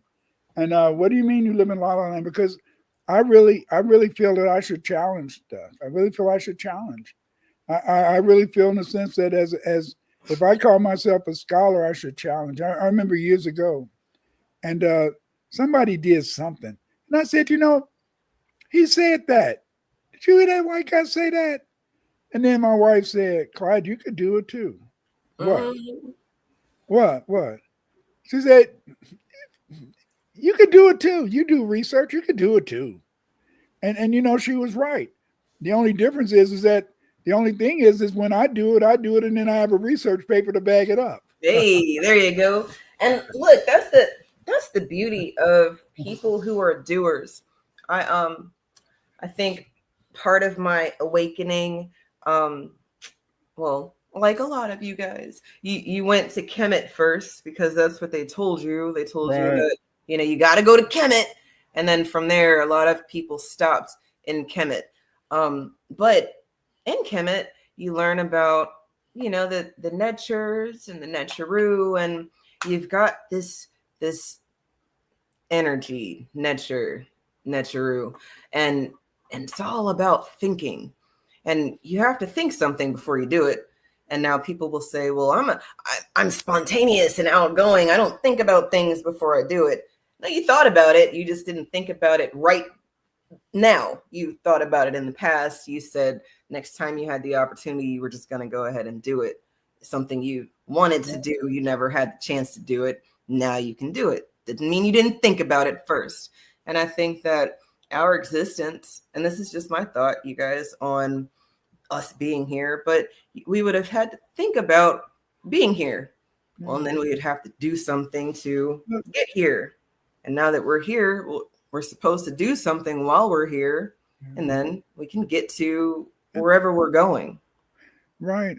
But look at this, Eve. It really used to sadden me. Is that, I am 74 years old. It's been I graduated from university in 73. That was about 50 years ago. And it's been over 50 years ago, and we still don't have any black, intellectual magazines. We still don't have any black journals. Think about that. We still don't have any black journals.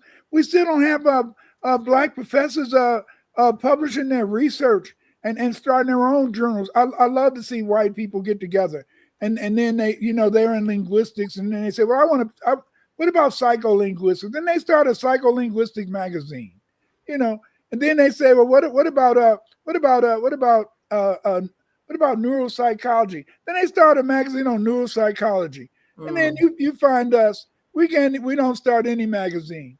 And in fact, the people will tell you not to even worry about it. You look at these so-called black universities today. They full of I'm not against tether, so don't get mad at me. But they're full of a lot of foreign black people who are dominating these black so-called HBCUs, And then people say, oh, that's because you don't want. No, it's not that you don't want to come. They don't give us the scholarships. They don't give us the scholarships. A lot of times they're ready, because see, white people always like to think of us as a joke. They like to think of us as a big joke. And they like to act like they're helping us while they're not helping us. But then they just say, oh, see, if you just tried a little harder, you would have made it, but you just didn't try hard enough. See? Oh yeah. That's like well, if you decide that college is where you want to go, I hope that you have a plan. And then I hope it was a plan before you got to high school type of thing. Like you said, Dr. Winters, a lot of us are not thinking about our minis' future as much as we want them to be here in the future. Not what they're going to be doing, but just that they're going to be alive. They're going to be safe. They're here. So many of us don't make it. Now, taking all of that into consideration, you decide you're going to go to college or whatever. Once you get there, you would have to be planning your next move, or you're going to be a person who's just spending your money. And like we talked about earlier in the show, the only reason college costs is because they wanted to keep us out of these industries. So they put a an obstacle in the way. You have to have a degree. Well, we get those degrees. Well, you got to have another degree. We get those degrees. Well, now you got to know somebody. Oh, Well, certification. start sleeping with them, and then Yeah. it's like, well, no, you didn't sleep with the right one, and then it's like, okay, I was exaggerating a lot there, and excuse my exaggeration, because no, a lot of us don't sleep with them, but I'm just saying that it doesn't seem to matter what you do, because there's going to be another obstacle that they put in your way for Right. why you can't get to the next step. And with these scholarships, they'll have you filling out an essay. Write an essay about an important time of your life where you had to do X, Y, and Z. And then you're there pouring your heart out. And you know, Sally Joe lied, straight up lied. Whatever the situation was, didn't really happen like that. There was no situation. She didn't even write it. Whatever. We're doing the actual work. And not Right. that some people don't cheat, because yeah, people cheat. But I'm talking about my own experience filling out a bunch of different essays for scholarships, and then getting the scholarship on the things that I do. I got a music scholarship because I played the trumpet and I was really good at it. So they paid me to come play for their band, with the band.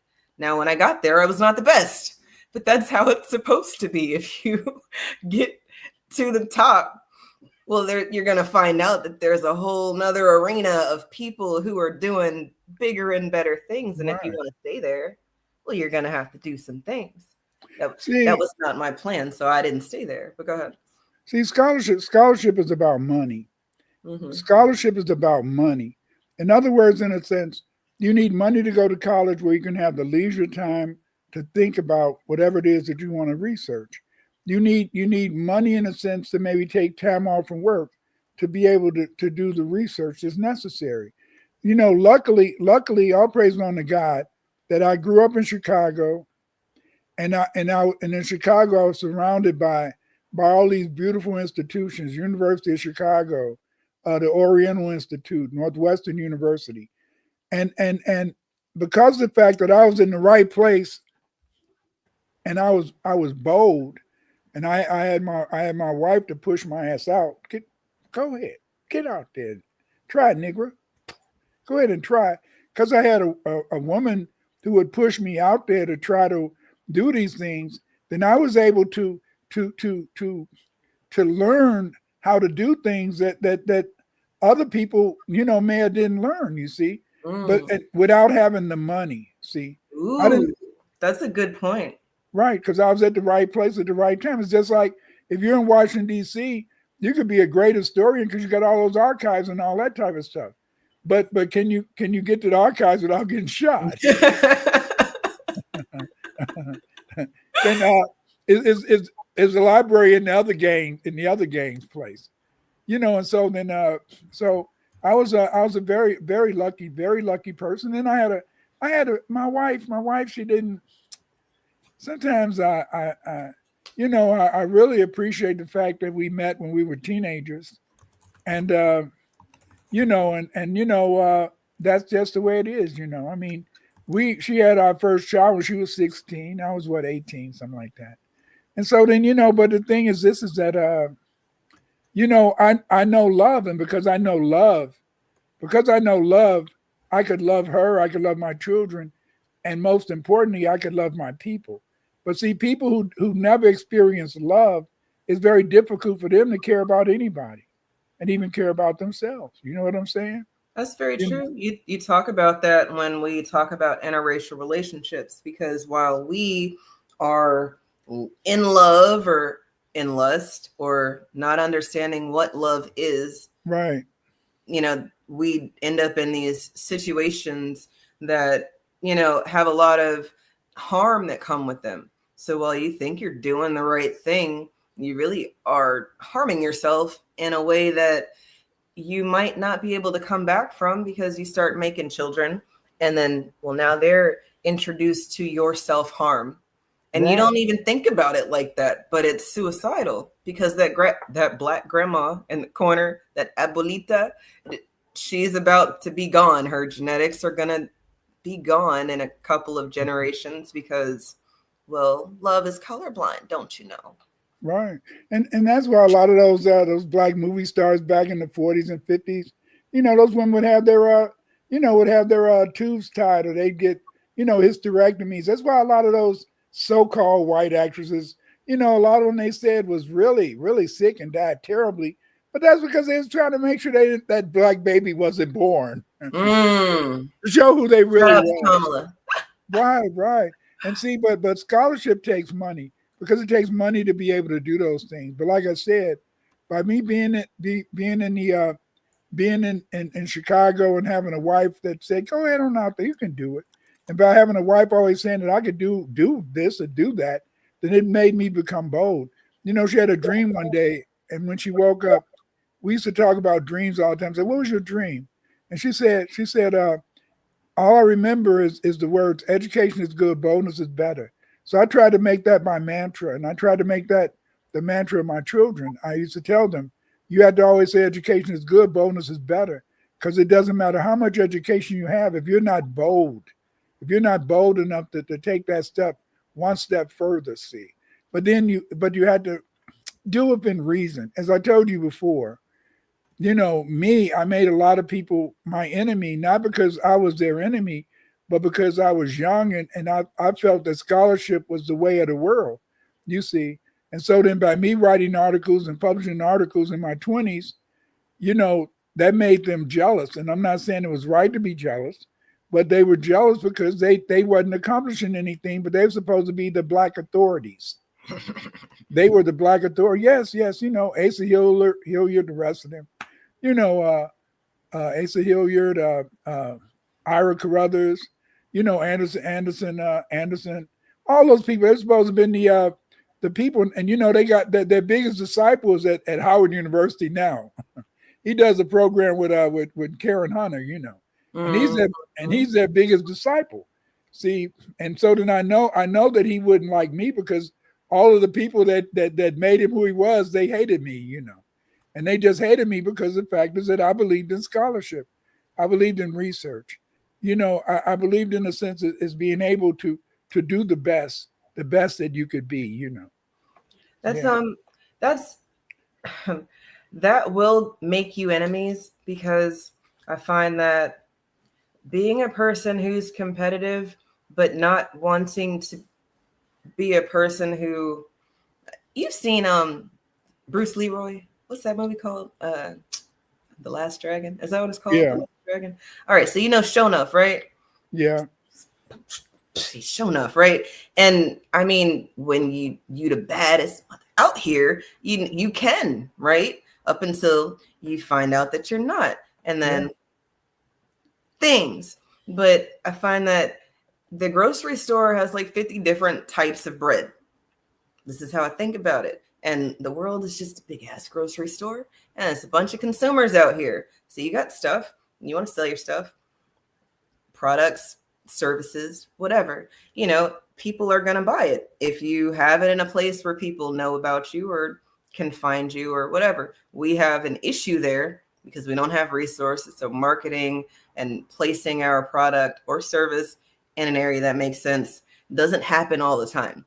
But then we finally get there, and it's like, well, people who made it there, they don't necessarily like that you found your way there. They had to get there doing all sorts of different things. And maybe you didn't have to compromise yourself to do that. Maybe they feel some kind of way about the fact that they had to sell their soul to get to the next step. Right. There's a lot of different reasons for why someone doesn't want you there, even though they talk about wanting you there. And to me, it's, I saw a tweet about Black excellence and how it was co-opted or it was Black empowerment. Now it's Black excellence, and all of it is a big ass scam. And it's like, yeah, that's the boule of empowerment. There are people who know better, should do better, talk about doing better, and are doing the exact opposite. They don't want you to be competitive. They really don't want you to get reparations. I mean, they want reparations or money if they're owed, even if they're not owed, but they really don't want you to have it, because they really like being that Negro. That Negro. They like it. And it's going to be very strange for a lot of you guys, because people that we're talking about, you would think that because of their scholarship, because of their supposed academia, that they would want us to have more. But a lot of these people want us to share. It's very tricky. Delineation changed a lot of things because it meant that, yeah, we can look alike, but it doesn't mean that you are owed to the food in my pot. Now, I might decide to share it with you, or I might say no. And you're not allowed to feel any kind of way about it. But then there's a lot of people out here who feel some kind of way about us deciding to say no, even though all these years we've been saying, sure, yeah, whatever, not even looking, not even paying attention. But people are abusing the friendship or the love, and we are loving people who don't love themselves.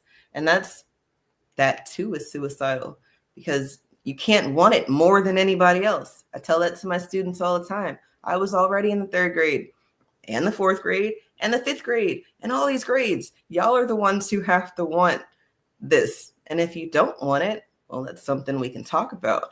But since y'all don't want to have that conversation where you want it, you're just going to have to do the things, practice and study and, do the things you don't like to do so that you can get better. You hate those moments in class when you had to really talk seriously with them, because you don't want to go there, but sometimes you have to. And now when I look back, I think sometimes they wanted that. Sometimes they wanted you to be genuine with them, and they felt that when you not to cuss them out or anything like that, but to be genuine with them. Because see, the thing is that they know when they're doing bad, they know when they could do better, they know when they're deliberately ruining the education. See, that's the beauty of the European, because see, the European knows that those black kids who make it hard for you to teach them, then later when they graduate from high school, instead of them saying, see, they don't really grow up feeling that the system let them down, because of the fact that they was acting up in the classroom, making it so that teachers couldn't teach them. They feel it was their fault. Right. See, so then see the European, he always uses reverse psychology on us, because the fact is that we don't look at the second level of whatever event is taking place, and so then we don't even see that by you acting up in that classroom, so that Eve can't really teach you that math lesson. Then down the road, in a sense, instead of you blaming Eve, you're going to say to yourself, if only I would have let Eve teach me. If only I would have let Miss Eve teach me. If only I would have let Mr. Jones teach me. If only I would have let Mr. Winters teach me. Then, in a sense, so see, most of the time, our kids always leave high school feeling guilty and mad at themselves. Absolutely. The system is designed to keep us on the bottom, and you've got, we help the system keep us. We on the do, bottom. because it's the suicide of it all. We're not supposed to be here, you guys. I'm sorry to have to continue to tell you this, but if you are a melanated person who is native to this land, you're not supposed to still be here, let alone know that you are native to this land. So there's 2 things that's not supposed to happen. From there, well, you're supposed to kill the babies, all the abortions. Y'all are the babies of the world. Let's put all the Planned Hoods in the hood. Okay. You look at the stats, and maybe we're not the ones killing all the babies. You look at the populations around the world, and you find that for us to be killing so many of us, our numbers not going down, but there's this other group of people whose numbers going down. The math ain't mathin', but because they're lying. They're just straight lying at this point, because we're not supposed to be here. So we've already beat the system, and because they changed the chains, right? We're not in shackles anymore. We're not getting lynched in mass. People think that things are different. Things are not different. We just haven't figured out that we've already won. When you know you've already won, you can hold the ball. Basketball, there's a shot clock, sure. But if you're up by 1 billion points and it's 10 seconds left on the clock, you could go out there and show off and slam dunk it or shoot it from the wherever the fuck you could, or you could just hold the ball because and just pass it. Like whatever, like right. You could just play keep away at this point because why not? Are you one of those showboats? Are you show enough? Or are you humble? Do you appreciate the win? And again, maybe some of these analogies are missing from people's experience because they didn't experience these things. See, let me break it down to you, family, is that this is America. We have Latinos, we have non-Hispanic whites, and we have whites, and then we have blacks. There's more black people in this country. There's more black people. They only count what, 2/3 of us or 3/5 of us. So when you look at it, it's more of us here. You don't even have to, in a sense. A lot of people say, Dr. Wins, why do you keep saying that ish? Damn, just go to the south side of Chicago. You got 1 million niggas you have 1 million, you have 1 million foundational Black Americans living in Chicago, and you only have 200,000 in Wyoming, another 200,000 in Montana, 100,000 here. Damn, the south side of Chicago destroys all of y'all. So get out of here. Right. Get out of here. Do you, family, do you really think if we were a minority that we would still exist? Hell no. You show me a land where black people were a minority, where white people live, that those black people are still there. Nada. Right. Nada. They're not there. Nope. They're not there because they killed them off. Mm-hmm. You see, they killed them off. And so then the thing is but that's not my concern, because my concern is not that. My concern at this point in time is, as a scholar, be a real scholar. As a scholar, do the research. Help your people to find a way to be successful. If you're a teacher, I used to be really mad at a lot of black teachers. They grew up in Chicago in the projects, and then they're acting scared of the damn kids. What you scared of that damn kid for? You used to gang bang yourself. How you know, Clyde? Who told you? I know. I can look at the way you act that you's a gang banger. I can see how you walk, how you carry yourself, girl. You's a gang bang. Well, I'm not there now. I'm more sophisticated. Just because you became an AKA, that don't mean ish. And look, for what it's worth, being real with your students will go a lot further than trying to act like you can't get your shirt dirty today. That's type right. of thing. But again, a lot of people out here who are teaching are not supposed to be teachers. They just really enjoy being off in the summertime and having girls trips and really they like keeping niggas down. If you are a black woman principal or vice principal, I would say that you enjoy your position of power in a way that's self-deprecating, because your school is probably not doing the things that they need to be doing for your population. And they say that, we can't put ourselves first. Bull spit. If there was a Latino principal, a Hispanic principal, vice principal, you bet your ass that they have all sorts of programs and set-asides for their culture-specific students. This whole thing about black kids can't pass tests, that's because, dummy, you got to give them practice. If they practice, they'll pass the damn test. And but you got these black principals. My principal, Miss Ella, she died. And then when she died, I got these other principals coming in. And then they said, Dr. Winters, will you stop it? I said, well, it's time that we start getting the kids prepared for the district test. Dr. Winters, will you just be quiet? I said, we got all these books over there. I had one principal, she took all the practice books, hundreds of practice books, and threw them away. Just to spite me. And then years later, she comes talking about, can I be your Facebook friend? Said, I wish I could slap your ass.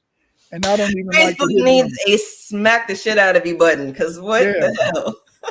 Why don't you suggest that? They do. They do need a. They got I a like damn that. I poke like that button. It's like I need to slap the shit out of this person. People we think you know. Yeah, I remember that. Yeah, you know.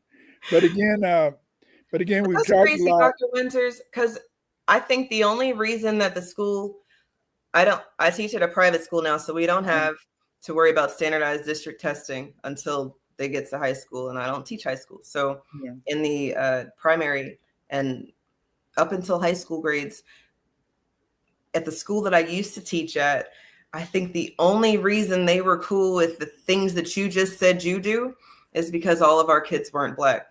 Because Yeah. if they were all Black, they probably would have been the same type of retarded. But you know, this is the thing that got me is that why is it that at the white schools, the white principals and administrators, they know to prepare their kids for the upcoming district and state tests, and yet the Black principals refuse to do that. I cannot understand that. I don't know if maybe it's because they were oath takers. You know, that's what Sandra always called them, the oath takers, you know, AKA Delta, all that. Look, I mean, I would agree with the thought that there is a set aside, the way that your school is supposed to be funded based on your testing and accreditation and all this shit. And the fact that most of the schools in our country are not accredited because the students are not passing the test. They said no child left behind. And really, they just meant your child will get left behind in the grand scheme of the world, because everybody else is going to be thinking about things that we're not thinking about. And if you're a Black parent, unfortunately, you don't have the time to put your kid in extra shit. You was just like, oh, I put them in school. They got sports. They got shit. I hope they figure it out. Yeah.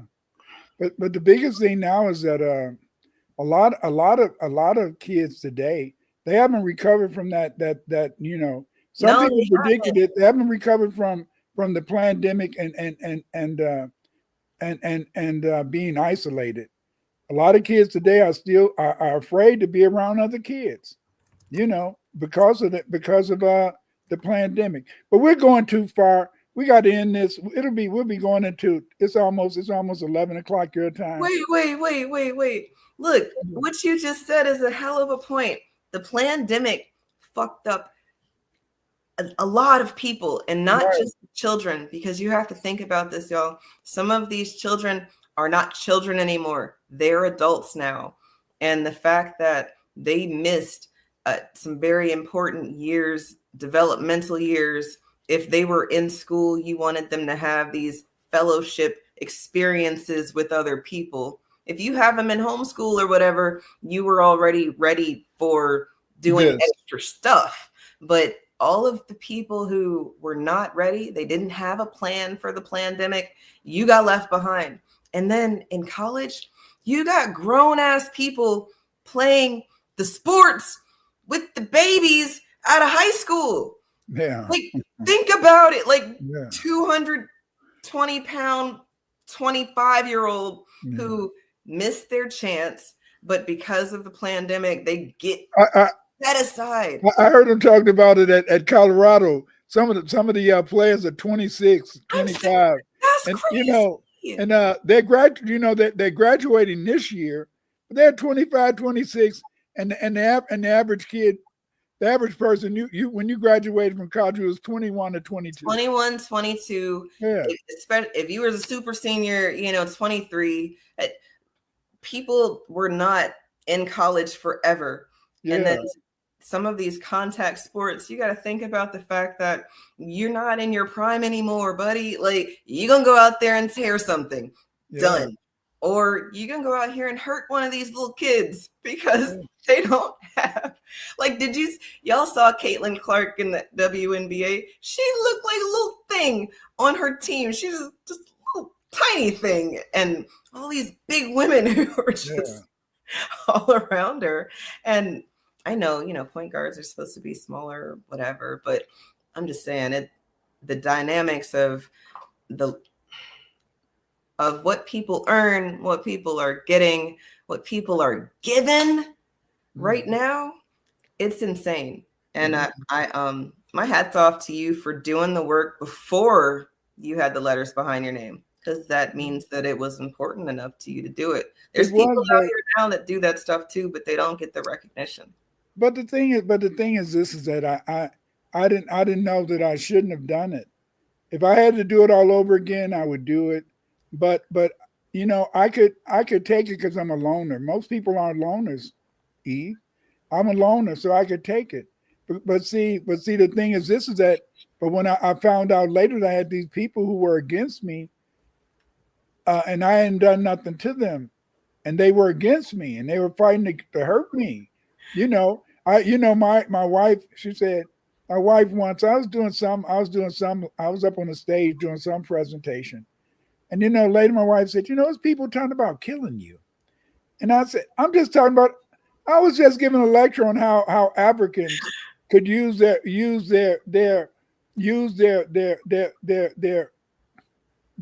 traditional, you know, planting methods to improve, you know, the outcome of their crops and things like that. And you know, my wife said those people was talking about they wish they could kill you, and I said, damn, I don't know. So see, I had to believe in God, Eve, because I know too many people wanted to kill me, and Look, I talked to you about this before. Yeah. For you to be so innocent in thinking that the information was just information, that it wasn't something that people would want to harm you over. I'm gonna tell you this. Number 2, our oldest boy, who just turned 10, he was reading one of your articles the other day. And prior to reading your article, if you had asked him what a caveman was, he would have pointed to something like Croods, which is a caveman white people show, or like Flintstones. You know, he read your article, and I had him highlighting the words he didn't know, because I'm not going to sit here and act like my 10-year-old's seen some of these words, because I know he hasn't. You know, don't do that to your kids. But you know, he can try to understand with context clues what. I asked him what he read. He said, well, it seems like the Neanderthals, they say that they're white, but they're not white. And I'm like, I said, you got all that? He's like, yeah. He's like, you know, these are the words I don't know. But yeah, I think that he's saying that the Neanderthals are not white. And I said, I think that he is saying that the Neanderthals aren't white. And I asked him if it sounded like you were just making stuff up, or if you had some sort of grounding. And he said, I don't know what these words mean, but it seems like there's some math involved. And I don't know. I wonder if people are pushing their children to think. I'm not trying to tell him what to think. I just want him to think. And well, sometimes they have thoughts, and we can have the thought together, because some of those words I hadn't seen before. So he's going to ask me, and I can't be mad at him for asking me a question that I should know, because I did give him the article to read. Right? People getting mad at people for wanting to know more. Maybe they're just mad that they didn't want to know more. But like that's why I really liked Common Core teaching methods and the Socratic method in terms of getting kids to think. I'm a cognitivist. Above all, as a psychologist, I'm a cognitivist. I believe in the senses that every kid can learn, and that all you have to do is teach them a strategy. And if they practice the strategy, they can learn, and they can be productive, you know. And then but see, what the thing is, this is that I don't know if you can. I believe you can even teach kids to be competitive. You see, because see, I remember back in the day when you know, and we used to be trying to we used to go downstate my school, and we would dominate. We would dominate these academic exercises. We would always come back, you know, number one. And so then me and Mr. Zawacki, he was a white guy, and he was also working with the kids too. And then some of the women, we would say, well, we want the kids to have a kick-ass attitude. No, Mr. Winters, You can't say kick-ass attitude. I said, that's what you want your kids to have when they're competing with other people from other schools. You want them to have a kick-ass attitude. That no, don't say that, Mr. Winters. You know, I mean, these are black women and stuff. Say, don't say that. Don't say that. No, you want your kids to kick ass, and I am so ashamed. I'm so ashamed of all the AKAs, academic alpha kappa alpha sisters who run these education districts, Right. who refuse to make their teachers always prepare their kids for the statewide and district tests. That's all the white people do at the white schools. Right. That's why the white school kids pass. Our schools fail because these people think that you don't have to take time out to get them prepared. Anybody that's taking a test, that's the whole thing about taking a test. Don't you prepare? Look, they know. They know. They love the mammy aspect of it all. You know, they love the buffer. They love being the you mean the black principals? Yes. Love being mammies? Yes. Yeah, right. Yes. And look, I hate the fact that it's very easy for me to picture one in my head every time you've said it. She is an AKA. She is in administration, and she kind of looked like a mammy. But then maybe I look like a mammy. I don't know. Like, but when I think of a mammy, I think of a specific type of looking woman, and maybe y'all do too. And she was very nice, but to me, what you said, the competition is gone. They don't want you to compete. And when she would have these little glitch moments where she wants to be like, she wants it, it's like they would smack her in her place, and she's like, oh shit, let me not do that. And I hated that for her, because I'm like, damn, I've seen your glitch. Yeah, I've seen it. That spark that is something. You really need to ride that a little bit harder, and you got the power to do it. What's up? See, just like look. Let's take Chicago. Here you got the black mayor. The black mayor want to get the education system going, and then you got this Latino superintendent of schools. The Latino superintendent of schools, you know, is trying to fight the black mayor. So the black mayor, in a sense, says, "Well, you're fired," and then the state rehire him. Then the state rehires him.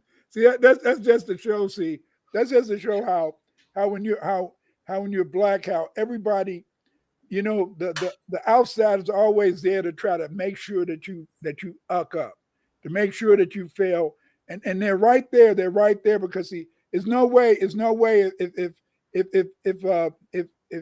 the mayor of Chicago was Rahm Emanuel, there's no way they would have let that man.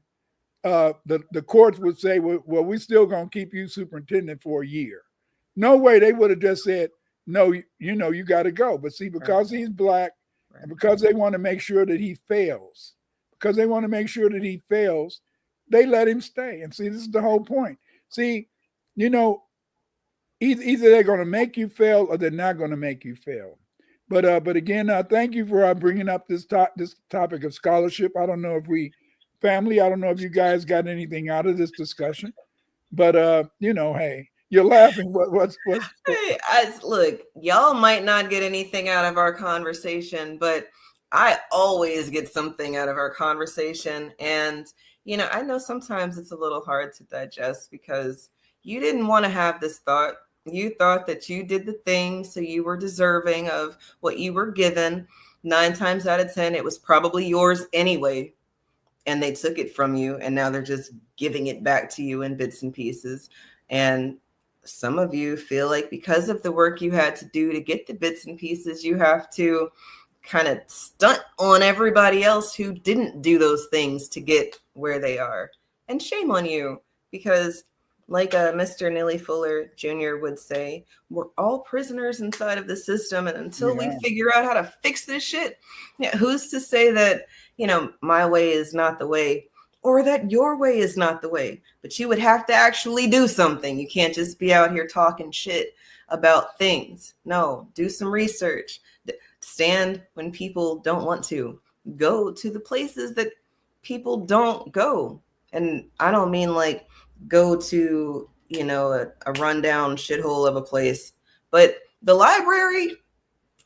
Y'all don't see people at the library. I drive past libraries all the time just to prove my point. The parking lots are empty. There's nobody there.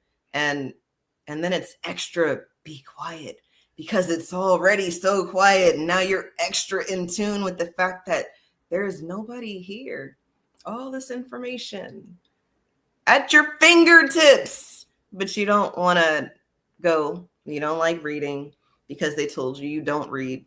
But see, You gotta unlearn this stuff, y'all, and then relearn the truth. you can see the setup. You can see the setup for another erasure of knowledge among white people. Let me explain to you is that white people always go through a process of losing knowledge and losing how to write.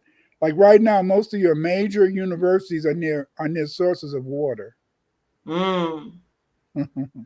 and so it's like, so if a big flood come, then those universities will be destroyed. Done. But see, we don't need a library, because the fact in the sense is that we have access to the Akashic records, because we've got all this knowledge. But see, they need to have something that they can write on, something they can print out, and that gives them, in a sense, legitimacy. It allows them to know, to be who and what they are. And so, you know, just like when you asked me the other day about scholarship and about this or that, it's sad, but I'm sorry. You know, I'm just sorry that if you're looking for those people today out there, Eve, you're gonna be brokenhearted. But luckily, in a sense, you have children. So when you feel sad, go and grab one of them and hug them and say, "Baby, I love you. I love you too, mama." You know, and go and have sex with your partner, and then hopefully after you've done that, you can say, "I can make it another day." That's a hell of a prescription, you guys. That's how you really be gay. You know, that's gay the right way. Right. And I know they don't want you to even have these thoughts, but comedic chemistry, black magic. I love that you said go to museums. I grew up in DC.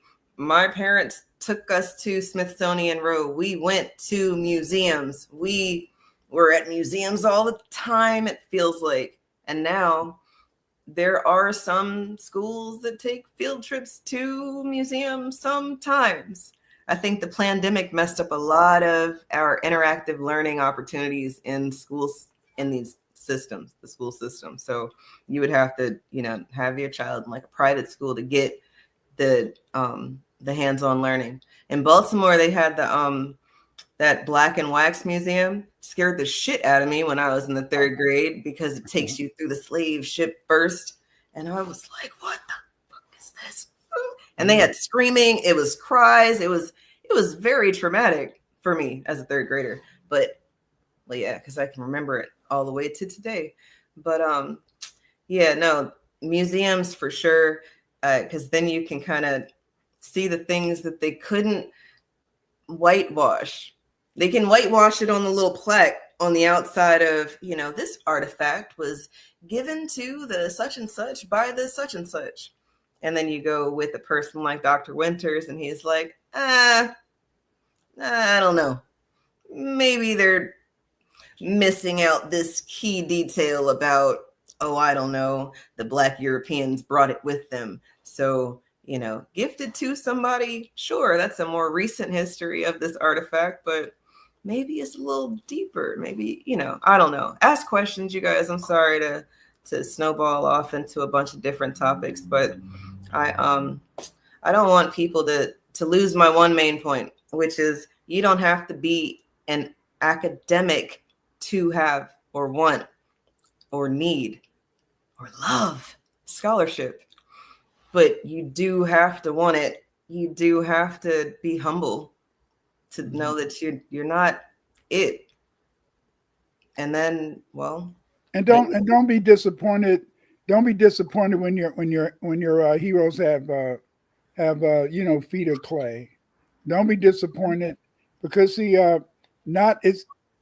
there's not many people that can take being out of work, or there's not many people who can really do these things. I'll never forget when I had to talk to one of my colleagues at Governor State University, and I had this girl, a white girl too, and she had took my research class, and she asked me to be in this meeting with her and this black professor, and I should have said I don't have time, but I can't be there. I got to do something else, and then she said, well, I did this and that, and she showed how she had worked out this problem for a master's thesis, and she demonstrated it was everything that I had taught her.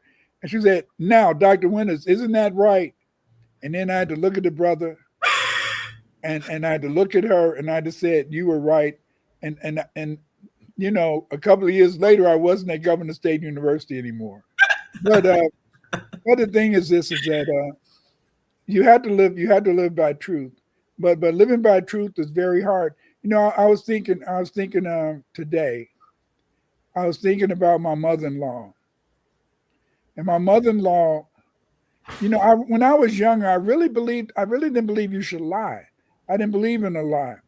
And and I was up in my 30s, and my mother-in-law said, "You're gonna lie one day. You're gonna lie one day." And I said, "But you shouldn't lie." And that was just the way I didn't believe in lying.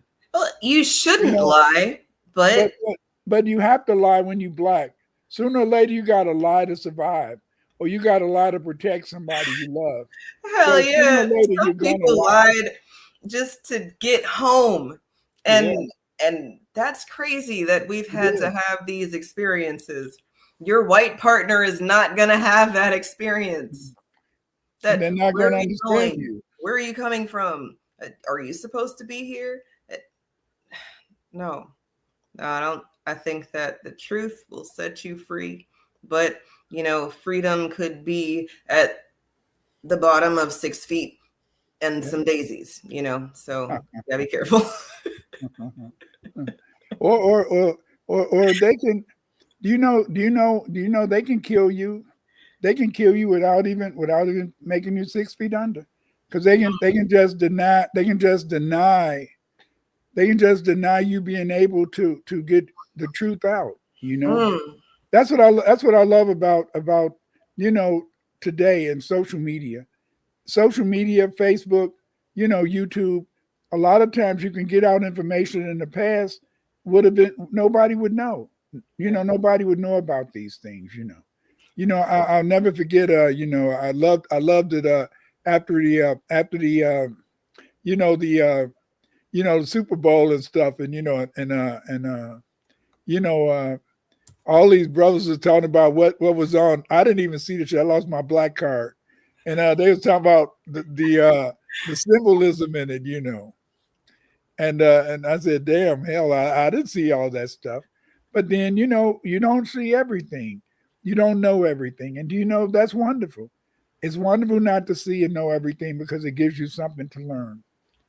Very true. Very true. Yeah. I love that. Thank y'all for joining us tonight for this reality check. Take care. See y'all next week. Right. Bye-bye.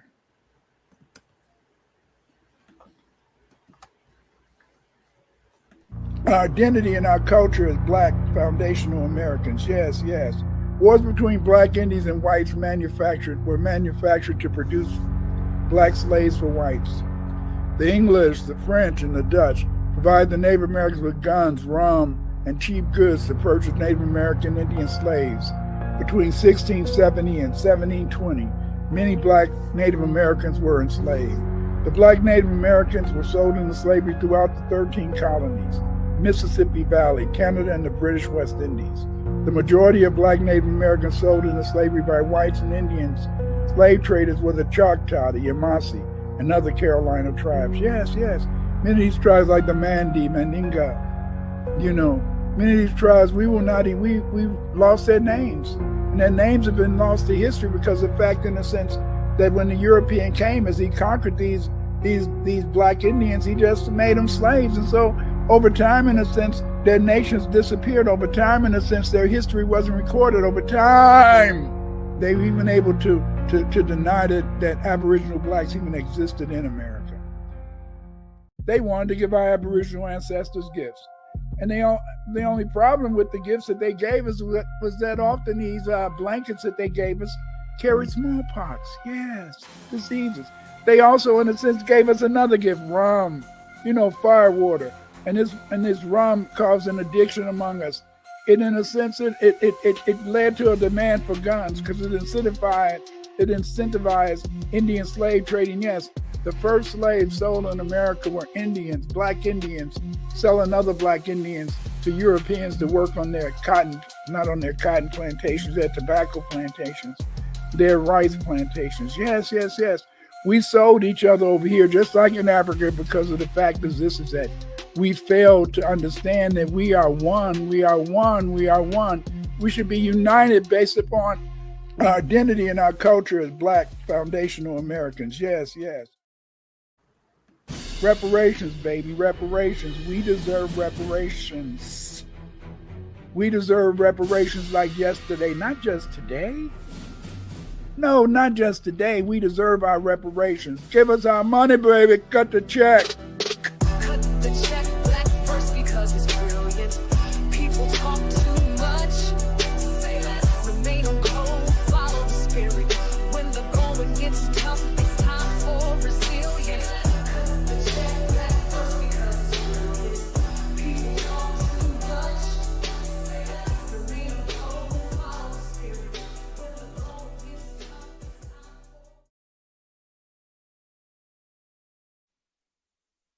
The only thing that can save you is be one, be one, be one.